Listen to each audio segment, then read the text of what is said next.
Okie doke, friends. We got some excitement coming on. We've talked about those different segments. Now we're on to worship and special services. And instead of me talking about worship and special services, we have Karen. Hello. I am really excited because all our groups are starting back practicing. We have like 250 people here involved as volunteers in all of our music groups. And our church is so unique. A typical Lutheran church would have like the music director directing all the groups and doing everything. We couldn't possibly do that here. So we have 6 or 7 directors who are very gifted. Just our contemporary worship ministry, 20 in the band, 25 song leaders that, they all help to lead. So that is awesome. And I'm really excited about this upcoming season.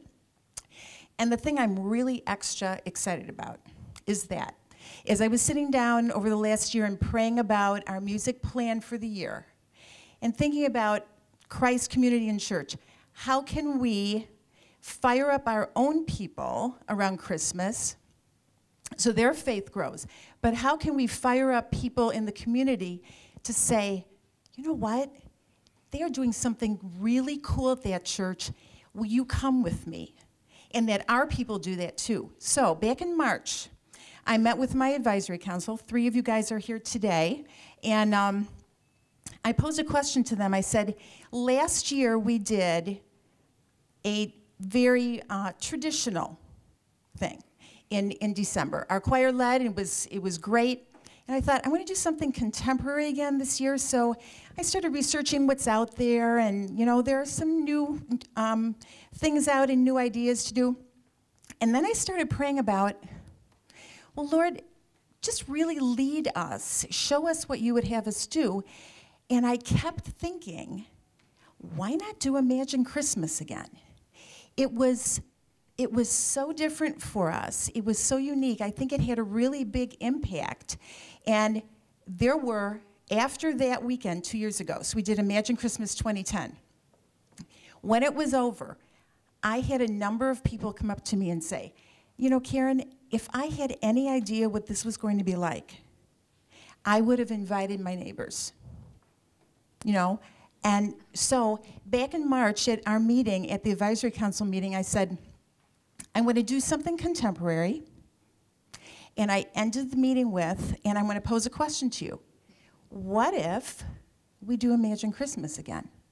Okay, goodbye, have a good night, see you in like 3 or 4 months. Go home and let's all just spend time praying about this. So a couple weeks ago, we came back together, and we had our meeting, and I brought it up again, and I said, what do each of you think? They all looked at me and went. One of our members said, I have an idea. What if we do Imagine Christmas 2.0? And I said, that is great. So we are doing Imagine Christmas with a new twist. I had my first Imagine team meeting the other night. There are about 20 of us on the team. Sound and lighting and music and dance and just so many people involved. And I gave them a directive, well, I shouldn't say directive, a request. I said, we've got about 95 days left. We all believe in the power of prayer. Will you join me? I want to pray for Imagine Christmas every single day. I want to pack the place, and if even one person comes in, I'm going to cry because it's just me. If even one person after that weekend comes to know Jesus as their Savior, it'll be worth it. So join me in praying for this outreach, December 15 and 16. Thanks so much. Okay. Chairman of our Board of Elders, we just had a great elder meeting on Thursday night. We've been talking about this covenant. Let's let everybody know where we're going this fall. Sure. So as God covenanted with us and promised how he wants us, what he promises us to live, we as the Board of Elders over the last few years have wanted to build a covenant that served 2 purposes. The first one was to explain to our members what we wanted them to, how to live their lives, how we wanted them to live. And the second half of that, which is the member care, is what we were going to do as leaders, as elders, and as the people in this room, what were we going to promise to them to help them fulfill their promise that they're making with God. So we built about 3 or 4 years ago. This is a few groups of elders back. We had about 31 elders at the time that had helped build the first covenant. We had over 1,000 people sign it. Now we're going back to it, looking at it through these new lenses of our new mission of Christ Community and Calling, with all the stuff that we've learned, and we are bringing that to the next level. So we're working on that next covenant. We expect to have it done for this Body Life Basics class, and the last part of that class, everyone who goes through it is going to understand what's in the covenant and is going to have that opportunity to sign it and say, this is what I want to do with your life, what you're promising, how we're going to live together. And then we as leaders are going to fulfill our half of it and what we promise to those members. Great, thank you. And good Pastor Bedell, we have been working towards a revitalization of our small group ministry. Thank you. So I have a couple of areas. I'm going to go in slightly different order than what the slides show. I'm going to talk about Christian life training, which is what we referred to as adult education previously. So we are changing the name to kind of show a difference in direction that we're going with it. It's made up of 2 parts. We have Bible studies. We will continue to offer a variety of Bible studies on different days and times, covering different topics for our congregation members and non-members. But we're also focusing on discipleship training. These are predominated by the LifeSpring Network courses, and for this fall we're really focusing on Body Life Basics. We had the very first class that we're offering. It was, we're trying to, as part of the simple church model, integrate the classes at a time and a place where people already are, so they're not making special trips to come in and take the class. So we're rolling them through some of the pastor Bible classes right now. We'll continue to do that through the fall. We'll continue to offer Body Life Basics as it is focused on movement. So this is another aspect of Simple Church. I'm kind of foreshadowing what Paul will be discussing in a little bit. Part of it is movement, growth, maturing, progression, however you want to look at it. We have a new sequence. If you have this handout, go ahead and take a look at it. I just want to kind of give you a vision of what we're moving towards. So we have, on the front, we have new people come in. We're going to add an alpha box, as Pastor Gibbons mentioned. So that would be somebody who's new to the faith. They would go through alpha, then they would go through the membership class, and then that would include Body Life Basics. After that would be Delta. And then after Delta, we will be strongly encouraging people to participate in small groups and then follow on with Omega and other classes. So think of the process as a series of ship classes. So we have membership, and then from there they would progress or move into discipleship, and then from there they would progress or grow into leadership. So that's kind of the sequence that we'll be taking beginning this fall.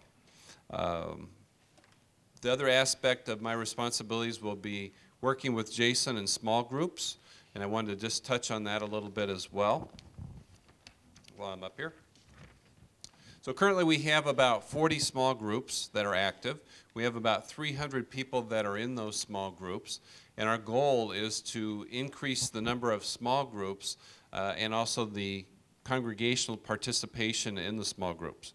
One of the challenges that Pastor Worman identified previously today was that we need to identify new leaders. In order to have new groups, we need to have new leaders. We're also going to be focusing this fall on beginning a new series of small group leadership training so that we can bring more people into the small group program and therefore have more small groups and more people involved in those. So that's a series of things that we're going to be implementing this fall. As we go through this, we'll also be supporting the leaders in a different way with either probably once or twice a quarter having group meetings for the leaders. We'll also be providing leaders with mentoring opportunities so that they can be mentored and that they can be supported in their role as small group leaders, but also so that they can learn the skills to mentor within their groups. So again, our focus on everybody here today is that you're all leaders, and these are skills that over the course of time we'll be employing in our different ministries. So as we look through this, we just continue to, probably I would say that my area really focuses on growth, movement, and spiritual development through classes, through training, but also through action. Thank you very much. And good vicar, soon to be pastor. Did I miss something? No? He's coming up again, I guess. Hi. Mentoring, good. Do it. Next.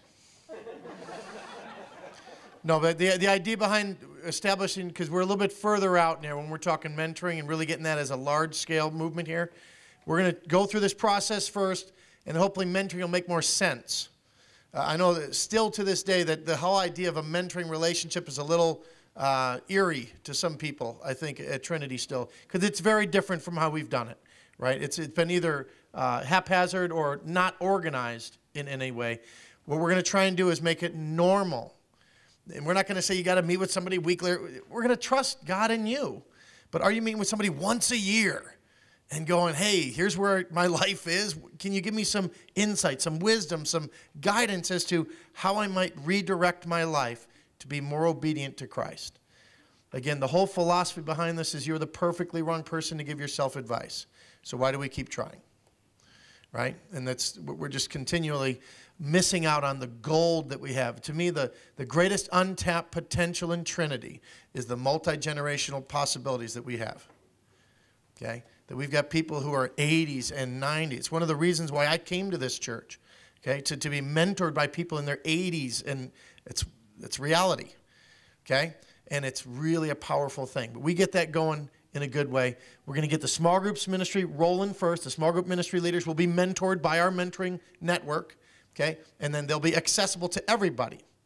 Again, once going through Delta and Omega will be a leader training thing. Delta will get you engaged in these mentoring relationships. Okay? So look forward to that. Okie doke. And regarding all of our volunteer ministry, empowered servanthood. Jane the Queen. Stop it. What are we going to do with him? Anyhow, I just want to take time to thank all of you who are volunteers. And isn't it exciting when you look around this room and see everyone who has passions for different areas, and this is what makes Trinity Trinity. When I travel around and I go to conferences and conventions and I talk to peers, and I'll even get calls in here to find out how we recruit volunteers and how we work with volunteers, and this church's personality is just to help take care of others. And it's an exciting place to work with all the passionate people here. So thank you so much for volunteering. And there's some things coming up pretty soon to volunteer for. The walk, which is an exciting time. And I know last year people came back just so excited and just filled with the spirit of their experience. The Oktoberfest is coming up, Eric, what day? September 21st and 22nd, and there's volunteers there. But also I want to encourage you, when you come, don't just always sit with the people that you know, but going and thinking outreach to the people and the guests in the neighborhood that are coming. We had a lot of strangers last year. Well, now they're friends, but a lot of people that came by, and just to share with them and share about what you like about Trinity. So that would be a great thing to do.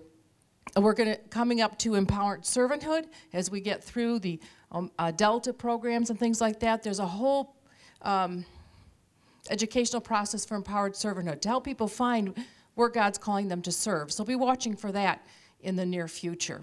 And the other wonderful thing that's coming up is the clinic, which segues into Amy, and tons of volunteers there. If it's not your passion to help out at the clinic, come anyhow and walk the hallways. I'm here and I will get in tears.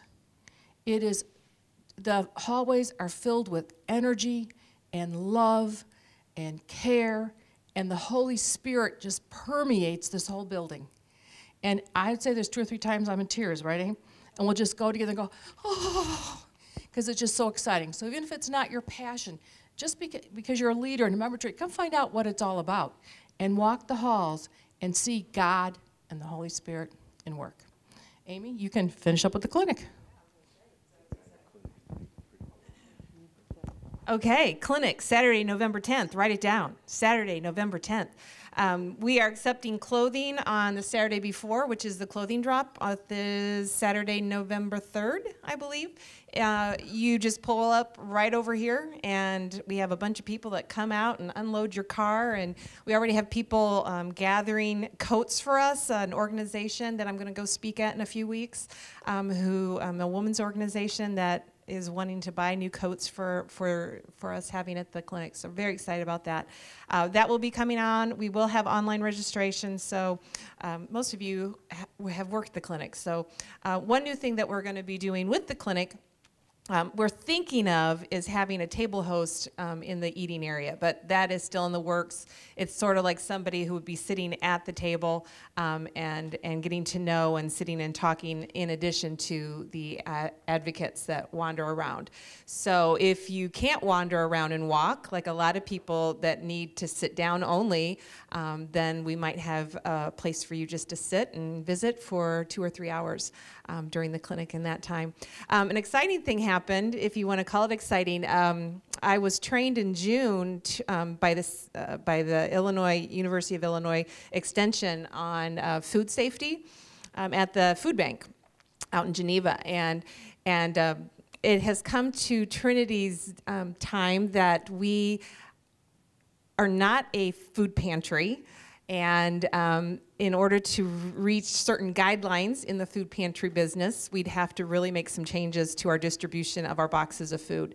So this year, after reading The Simple Church and meeting with my advisory council and also the Caring Service Ministry, we are going to not do Christmas food baskets since we did clinic just 4 weeks before, and we're going to take more focus with doing more things at the clinic and what can we do to follow up with all the people that came to the clinic instead of, quick, get it all together so we can have them come again. And many people did not come back to the come back for Christmas food baskets because what we do really well, we do the clinic really well because people, they love haircuts. They don't get haircuts free all the time everywhere else. There's food pantries everywhere that we can volunteer at.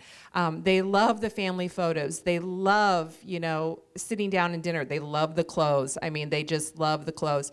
So we are eventually, Pastor has said, we should do 2 clinics a year. And, 3 years ago, we laughed at you about that. And we wanted to put duct tape over your mouth whenever you'd say it. So what we're eventually going to do then is then come March, we will probably do a mobile food pantry because that does meet guidelines of food safety, of distribution of food. But then we're hoping to move clinic up to an October date.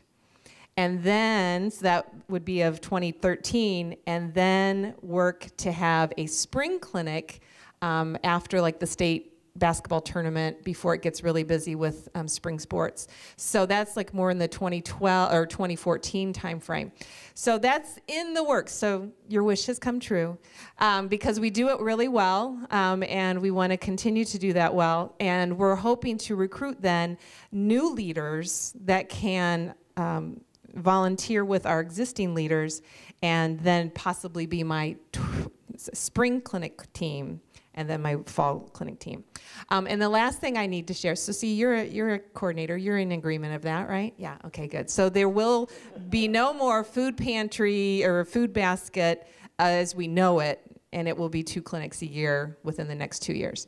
And then the next thing I have to tell you is we have a blonde coming to our church who is going to bring a lot of attention if you get to be with this blonde, and that is our comfort dog. That is coming. So Jason, you can now walk the streets and have people actually want to talk to you because you'll have a dog with you. But, I always joke because in our neighborhood, we really never met our neighbors until we got the cute curly-headed dog that walked with us. And if you have a dog, you realize that. And this dog, the comfort dog that we'll be getting in October, is actually going to be trained and it senses when people are upset and need comfort and so forth. So the comfort dog is coming in October. We're working right now to get handlers in place. Lutheran Church Charities and Trinity Trinity have to approve our handlers and get all those people in place that will be trained, similar to like a Stephen Minister type of mentality. But this dog becomes this bridge that allows, this dog can go anywhere. You could take this dog into a restaurant because it is a service dog. You could take this dog into the grocery store. You can take this dog into anywhere. We're hoping this dog will be at church on Sunday mornings. I don't know if it'll be there the whole time because it does have breaks. It has to have breaks. But we're looking at, Bob Padell is hoping to take this to our shutting calls, to the daycare, the adult daycare. We're hoping to have it at school. We've heard there's one dog that actually is sponsored by a congregation. This was at our conference that we went to. And it has now become the high school's dog. But yet it's sponsored by the congregation, and it's a public high school. This dog wears a mortarboard at graduation and walks the class in. So this dog's name is Prince, and so the high school is, and at NIU, when the whole Comfort Dog ministry started at Lutheran Church Charities, NIU, when they had the shootings on Valentine's Day, they were the only religious Christian organization that was asked to come back because the kids wanted the dogs. And I can just envision, so it's going to get us into Lake Park, and it's going to get us into nursing homes. It's going to get us into all different areas that's going to give help to people. But I envision it being at the front door on Sunday mornings, and the new people that will come in.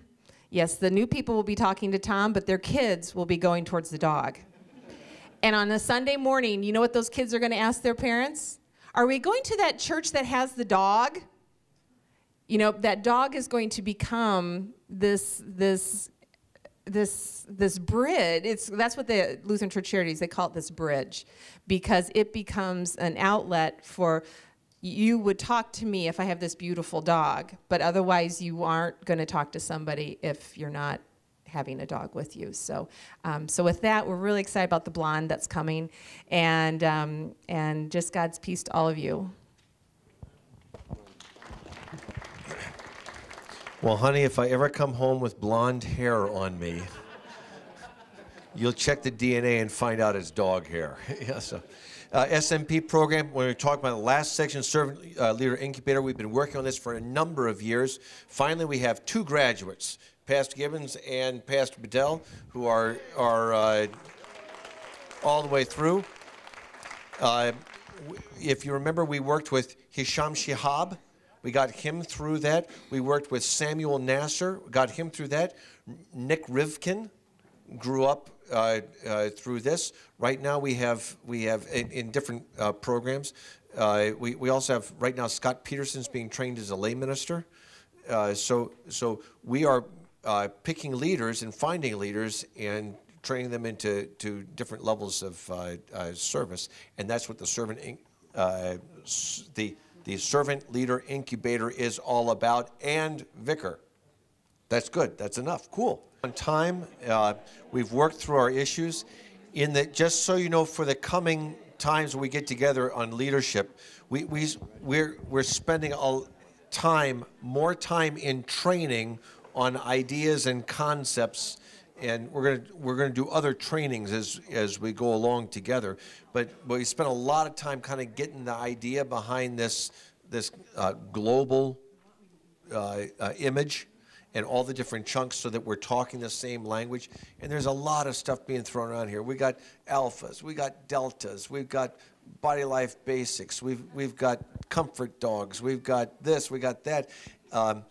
This actually, while we have so many things that are going on in programs from here to eternity and so for Double Harvest, we're actually closing in on a vision that I read about a number of years ago and made sense to me, and we've just been working our way. Just like with Amy, I get a good idea and then I just wear you down with it until it's the right moment. But we just wait for the right moment for things to happen. This is the right moment for Simple Church. So if you'd welcome Paul Bocci, who is helping us on our leadership team.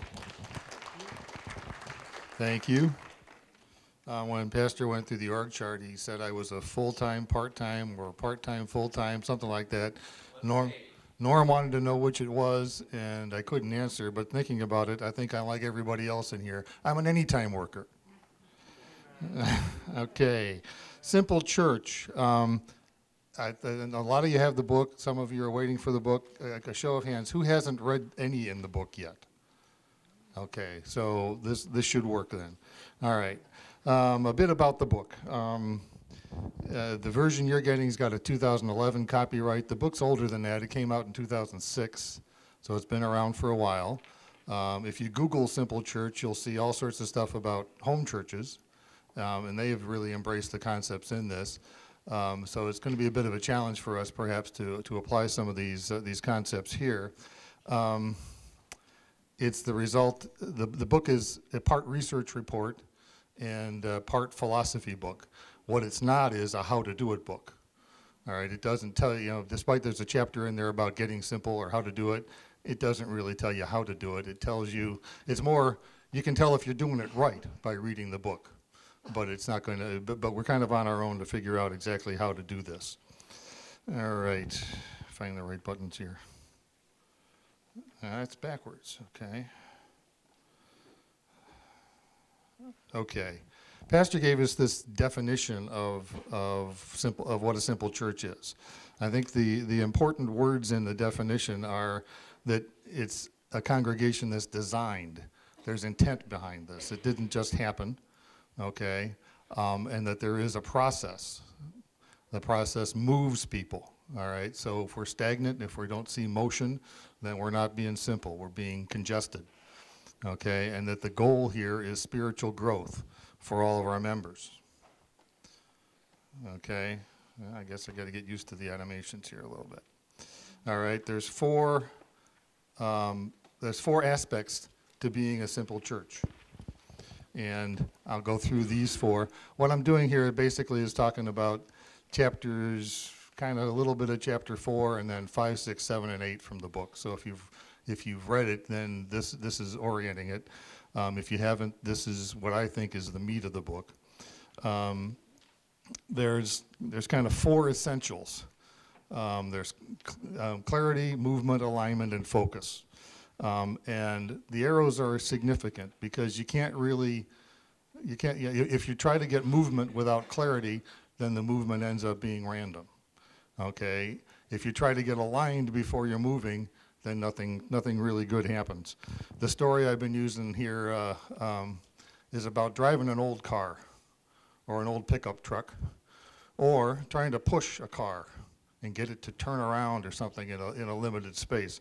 When I was a kid, my mom had a spinster cousin who used to drop her car off at our house when she went on a vacation, and she drove basic full-size Chevys. As basic as you could get. No power steering, no power brakes, nothing at all like that. Okay? If you ever try to push a car when the engine's not running, you've got that same thing to deal with. Okay? So my job was to turn the car around in the little apron in front of the garage so to be ready for her when she left after her vacation. Okay? So I had to have a really clear idea of where I wanted that car to be when I was done. All right? And the first step was I had to get it moving. You can't turn the wheels on a car like that. You can't turn the wheel on a car without the power steering running until you get it moving, all right? And then you got to get it aligned with the direction you want it to go, and you've got to have a focus of where you want it to be because you don't have brakes to stop it. So this is a lot like the experience that we're going to be going through here, okay? So what is clarity? Clarity, again, is it's all around process. It's the importance of process. That we can communicate what that process is, and that people understand what the process means, okay? To do that, you have to define the process. You have to have one. You have to have a way to communicate it visually through an illustration. You have to have measurement of it. Are we making progress through it? You have to have sessions like this where it's discussed. People have a chance to respond to it, to express their views about it and to increase their understanding of what this means. So, okay, we're missing a piece here. There's Body Life Basics is kind of the blueprint for this. There's a picture in Body Life Basics called we refer to as the light bulb picture. Okay, Jason, can you find that in the book? You can point people to it who've got it. It shows Christ, community, and calling. Page 4. Tab 4, page 30. Okay, that's the picture. That's our process. That's our mission. All right, another aspect of Simple Church is that mission and process should be the same. Our mission is to connect you to Christ, community, and your calling. How do we do that? First, we connect you to Christ, then to the community, and then to your calling. It's simple. Okay, the second aspect of a second imperative here is movement, as we talked about. Okay, movement is, what is movement? It's a series of sequential steps that get people moving to areas of higher commitment. Okay, what does it take to get movement? It takes a strategic program, a plan. All right, there's a strategy behind this. We know where we want people to go, and we got a plan for getting there. It's sequential. There's steps to it. Okay, and it's an intentional movement. Okay, with a clear first step, with a clear next step, always part of it. Okay, new member classes is an important aspect of this. Thinking about this as we were putting this together, some of this is trying to make Trinity into a new church. We're trying to be new here again, which makes us all new members. All right, so new member classes, at least understanding what's in it, knowing that experience is going to be important for all of our leaders and all of our members. Okay, the picture for that is page 36. Page 36 is we call that one the baseball diamond picture. Okay, it shows the spiritual growth process. It shows the steps that you take to become a more mature Christian. Okay, so it's got a program, it's got a sequence, it meets all of the criterion of movement. Next imperative, alignment. Okay, so alignment, the arrangement of ministries and staff around the process. As you might guess, we're going to go to the globe picture, which I think you've already found, tab 6, page 46. You can take a look at that. All right, what's important in our behavior here is that we follow that process. All right, we follow the process to the extent that we choose leaders and train leaders in the process.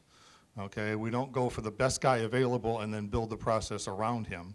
This process is how we do things, and that's how we go after people. Okay, there's accountability built into it. It's the same process everywhere. Okay, all of our ministries, all of our programs are about connecting you to Christ, community, and calling. One or more of those three things. All right, we're united around it. We all understand it, and when it comes to new ministries and new activities that we're going to plan, it's easy to tell whether they belong or not, and how they should be constructed.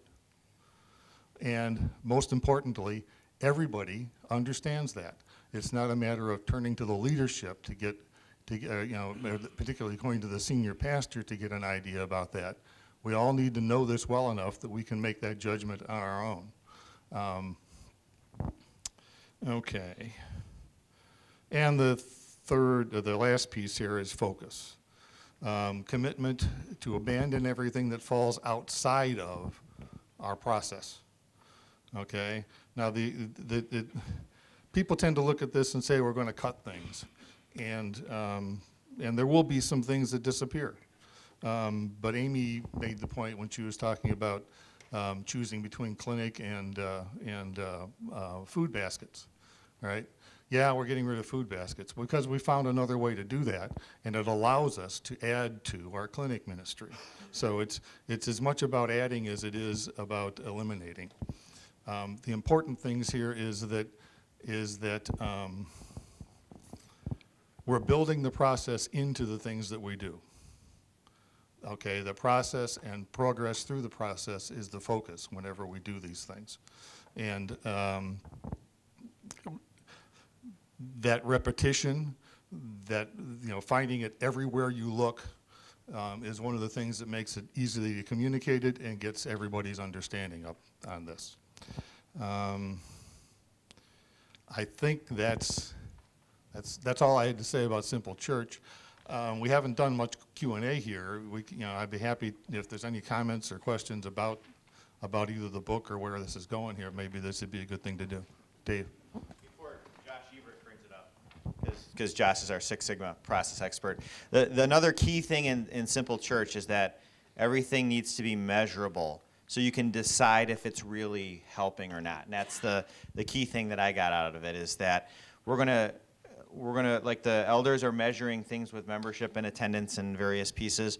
We're gonna start collecting data and using it so we can determine if what we're doing is effective. And if it's not effective, then we do the Simple Church kind of thing and we stop doing it. If it's growing, if it's producing fruit, then we're gonna press into that and we're gonna do more of it.